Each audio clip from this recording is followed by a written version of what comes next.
Hello my friends, welcome to the Electrek Viking. Fantastic to see you. Thank you for subscribing to the channel and thanks for your support and watching the videos.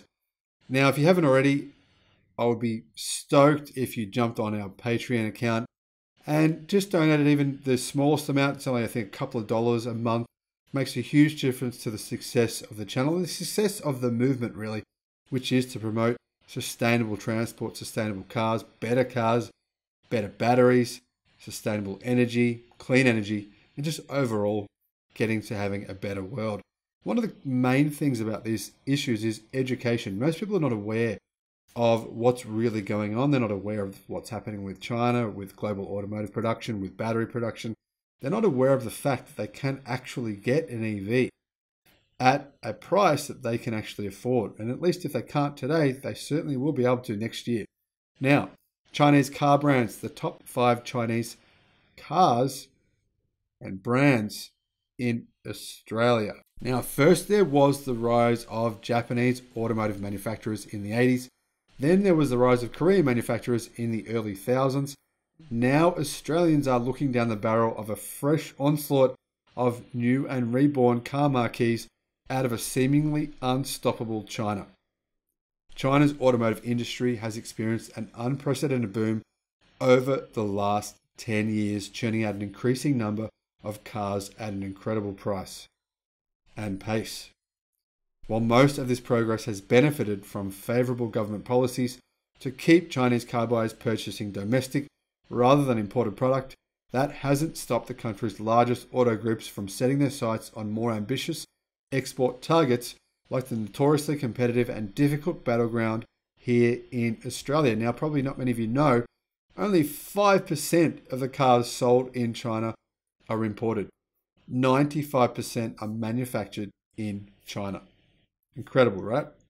You're probably thinking, yeah, but don't they sell lots of Toyotas and Hondas and Mitsubishis and Mercedes and all those cars in China? They do, a hell of a lot. In fact, although that number is declining, but they're all made in joint ventures with Chinese companies. If you want to sell cars in China, you need to start a joint venture with a Chinese company. It's a 50-50 partnership. They manufacture them and you make a bit of money.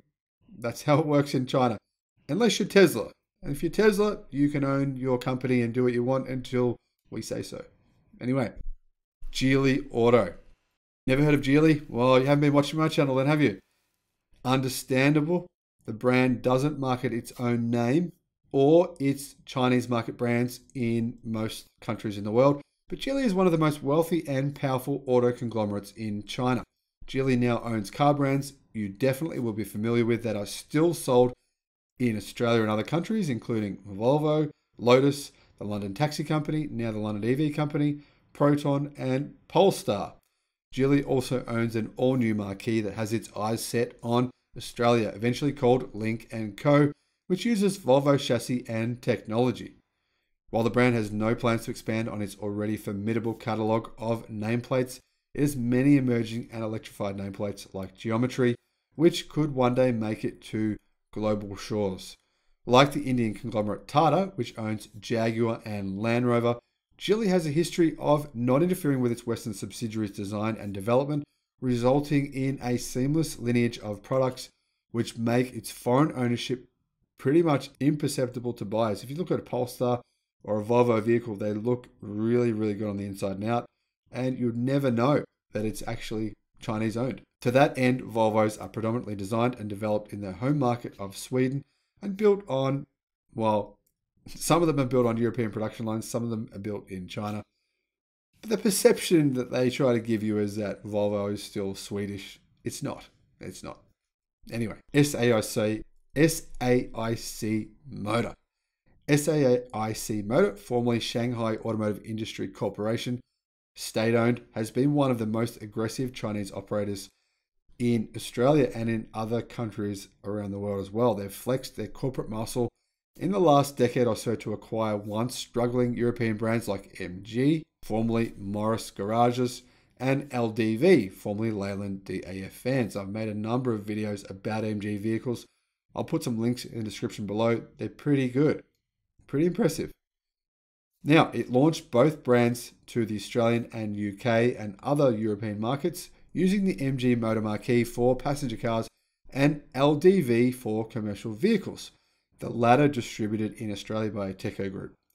Despite early struggles, SAIC is now achieving quite a bit of success off the back of an affordable and improving product lineup in important segments, and it provides long warranties. Unlike its Geely rival, SAIC only partially designs its Australian market cars outside of China and builds them on Chinese production lines. Obviously, way cheaper to manufacture and produce them in China, just a fact. Third manufacturer here is Great Wall Motors, or as they like to be known now, GWM. Great Wall is one of the largest auto groups in China. In fact, it's one of the largest in the world. But unlike SAIC or Geely, it has not purchased Western brands' names for its products. Instead, Great Wall has made slow but steady progress across a number of countries with its simple and affordable Chinese dual cab utes, like the Steed in Australia, as well as the Haval SUV sub-brand. Haval are actually selling very, very well in China specifically. Their newest cars are now selling extremely well in Australia as well. The brand has big plans for expanding its right-hand drive export offering, with a slew of new products under both the Great Wall, GWM, and Haval banners on the horizon. The brand also markets luxury SUVs under the Wei marquee in China and has an entirely electric city car sub-brand called Aura. Now, Aura is set for an electric car launch in Australia in, I believe, middle 2022. Now, apparently Aura is coming to Europe as well as the UK as well. Not sure about the United States yet. Are Great Wall cars any good? Well, they were pretty crap about 10 years ago, to tell you the honest truth. But they've massively improved over the last decade. And now the sales figures have gone through the roof here in Australia. Not sure about other countries, but I know that the product has significantly improved to the point where now people in Australia don't see them as being junk anymore. They see them as being good quality. BAIC is our fourth brand here. BAIC are called Beijing Automotive Industry Holding Corporation, and they're notable for being the parent company of the brand Photon, which went on sale here in Australia for a while. Now, primarily known for its Tunland dual cab pickup, Photon is a commercial vehicle manufacturer which also sells the Allmark light and medium duty trucks here in Australia and in a bunch of other countries as well. While it might not have the relative traction of its Chinese counterparts, Photon has managed to stick around in a highly competitive market segment here in Australia since 2012. So for the last 9 years they've been around, and the market segment they're in is the most difficult segment here in Australia. So they must be doing something not too bad or right. Number 5, Dongfeng Motor. Now, Dongfeng Motor is actually one of the largest selling automotive companies, well, in the world that nobody knows about, because they make Honda in China for Honda. They do a pretty good job of it too. They're the second largest manufacturer in China last year. They also sell vehicles under their own name of Dongfeng, and they were a big seller there as well. So they sold a couple of million vehicles in 2020 in China. Now, cars manufactured by the Chinese giant could be hitting many other countries, including Australia's streets soon, as Australian startup EV Automotive has struck a deal to secure small volumes of right-hand drive examples of the brand's electric car lineup, the whole lineup. Eventually wearing EV Automotive branding, the Dongfeng Glory E3 midsize electric SUV is scheduled to hit Australian streets this year. Not many people know about this. It offers a competitive 405 kilometers of range and is targeting an affordable price tag. Now, the E3 will shortly be followed by a van, and EV Automotive will not use a dealer model, instead hoping to sell directly to customers via an online portal. That's part of the way that they'll be able to reduce the cost. Number 6, Chery. You might remember them for their brief and not very memorable blip on overseas markets, including Australian new car markets between 2011 and 2014. Now, during that time, the cars from the state-owned enterprise sold pretty poorly because they were pretty shit, to be honest. They looked bad inside and out, and they were slow. There was nothing good about them. Since then, though, the brand has overhauled its range in China to offer a much more contemporary lineup of SUVs and sedans. While the occasional Chery vehicle has been spotted down under, it is said to be testing for testing purposes only, as the Chinese brand remains focused on left-hand drive markets for the time being. Now, another car brand that's actually currently operating in Australia is Utong Bus. Now, Utong is a commercial vehicle manufacturer which specializes in buses. The Chinese company claims it has a 15% global market share of the bus industry, and companies in Australia with established players Toyota, Fuso, Mitsubishi, Mercedes-Benz, and Volvo. Utong sees an electrified new energy future and already markets multiple fully electric bus options internationally with a view to bringing them to Australia on a larger scale. Now, you probably don't know this, but BYD, who are soon coming to Australia with a range of vehicles, have actually sold more than 65,000 electric buses worldwide. Now, that's something I wouldn't mind. Bring me an electric bus so I can stop smelling all the stinky diesel fumes from all our stinky diesel buses here in Melbourne, Victoria. So, BYD. BYD are soon coming to many markets worldwide. Looks as though they're coming to the United States. They're definitely coming to Australia, the UK, New Zealand, and Europe. So, they've got big things coming. The biggest thing coming, in my view, is the BYD Dolphin. That is a global car which will cost around about $23,000 across most markets.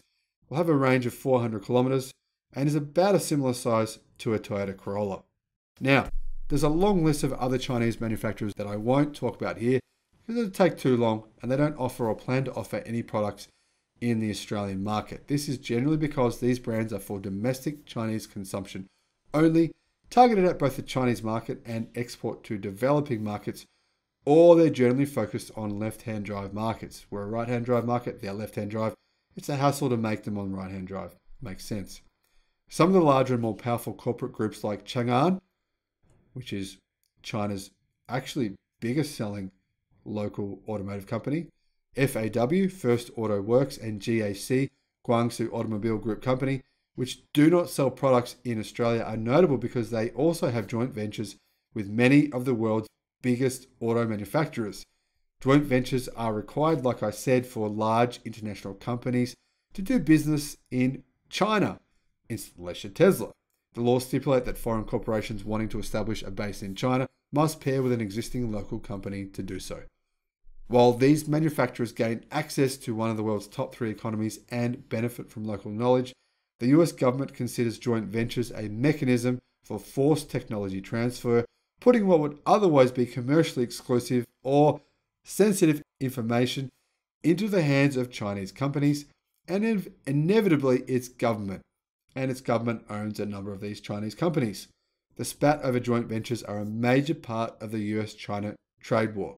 Now, the rise of joint ventures in the last decade has had the side effect of causing a massive reduction in the number of Chinese copycat cars from the largest auto groups, as well as an increase in reliability, safety, and quality of more brands adopt unique designs to work with instead of against their newfound Western partners. Notable joint venture partners building cars in China include Volkswagen, BMW, Daimler, General Motors, Fiat Chrysler Automobiles, Toyota, Group PSA, Nissan, Mitsubishi, Mazda, almost everyone. Peugeot, Citroen, yeah. You get the point. Now, it's unlikely we'll see many Chinese sports cars or Chinese luxury cars sold in Australia in the near future. We will see some though, probably about 20 models in the next couple of years. But a way more likely prospect is the emergence of more affordable Chinese electric cars. And there are a lot of them right now in China, that's for sure. Due to the Chinese government's new energy vehicle mandate, a plan to boost sales of electric vehicles to 5 million units by 2025 with a view to eventually banning combustion vehicle sales, Chinese automakers must comply with quotas at least 10 to 12% minimum of the number of EVs they sell in order to win credits. These targets have caused an explosion in the number of electric vehicles being sold and developed in China, so have the subsidies, which are massive. The first notable Chinese electric car to hit our shores was the MG EZ S. which was Australia's cheapest electric car when it went on sale in 2020 at $40,000. Now, the cheapest electric car in Australia now is BYD's electric van. It's a fully electric van with a 35 kilowatt hour lithium iron phosphate blade battery. And you can buy one of those direct from Nextport, who is the Australian distributor. Now, Nextport are bringing in a range of BYD electric vehicles, which will significantly undercut Australia's former cheapest car, the MG ZS EV, which costs, I think, about $45,000 drive away right now. That's a mid-sized to small-sized SUV. BYD will be offering a range of vehicles next year in Australia, which will significantly undercut that vehicle, including the BYD Dolphin, including the BYD Yen Plus, including the BYD Tang, and the BYD Han eventually. And they're going to be bringing in probably 2023, an electric pickup truck. Now, that's just the start. Other brands are going to be bringing in similar cars or are coming to Australia next year with their electric lineup.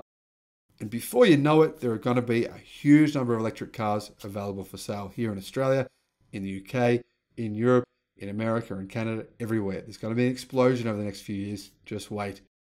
Now, if you want to keep up to date with all the cars that are going to be coming to the market over those next few years, make sure you subscribe to the channel and hit the icon notification thingy, belly, whatever the thingy it is, to make sure you get those videos so you know what's actually going on in the market. Thanks for watching the video, and I'll see you on the next one. Bye-bye.